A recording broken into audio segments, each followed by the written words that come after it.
It is not a surprise, but it is significant, and Adam Schefter, as always, has it for us. Schefter, what can you tell us?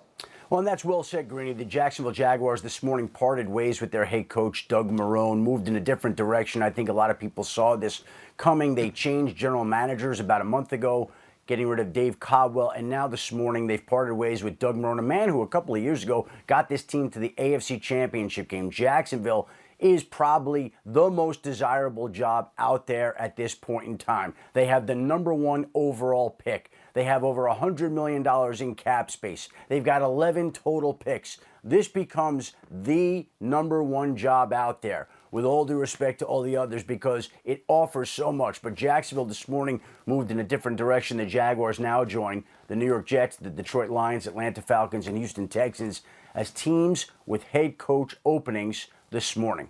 Okay, so I have a variety of follow-up questions for you. Let's start with where else you are keeping a close eye on today. Well, let me say this, Green. Just moments ago, the Bengals announced that Zach Taylor will return for this season. I don't think that's a surprise to a lot of people, but again, the Bengals struggled for a second straight year. They have Joe Burrow coming off the ACL injury, and Zach Taylor will return as the Bengals head coach, which came from Mike Brown this morning. Now, today, I think people are watching the Los Angeles Chargers. Anthony Lynn won his last 4 games, has had over 100 starts missed due to injury.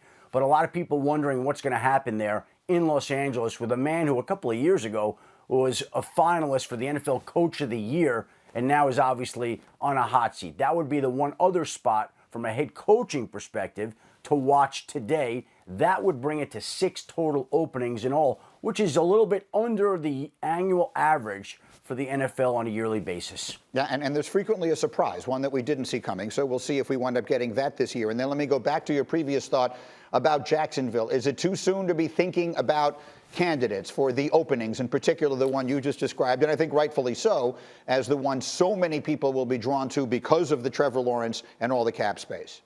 Well, the first name that'll come up, of course, will be Urban Meyer, because essentially he has been pondering the idea of returning, or at least making a move to the NFL. And so people know that he's coached in Florida, and I think that that's something that he's been sifting through in recent weeks, trying to decide whether or not to make the jump to the NFL level. And we'll see whether he does or doesn't. But that's a big decision. If he decides to go to the NFL, and he's clearly thinking about that over the last couple of weeks, that would be a candidate for the Jacksonville job and somebody that would garner a lot of attention. They've already interviewed some general manager candidates at this point in time. I think they've interviewed Rick Smith, the former Texas GM, Jerry Reese. I think Louis Riddick has spoken to them. So there have been a number of people involved for the general manager job. But again, this is the most desirable job out there because of the #1 pick, because of all the picks, because of all the cap space, because of the market it's in. So we'll see what Jacksonville decides to do. But Doug Marrone and Dave Caldwell, the former tandem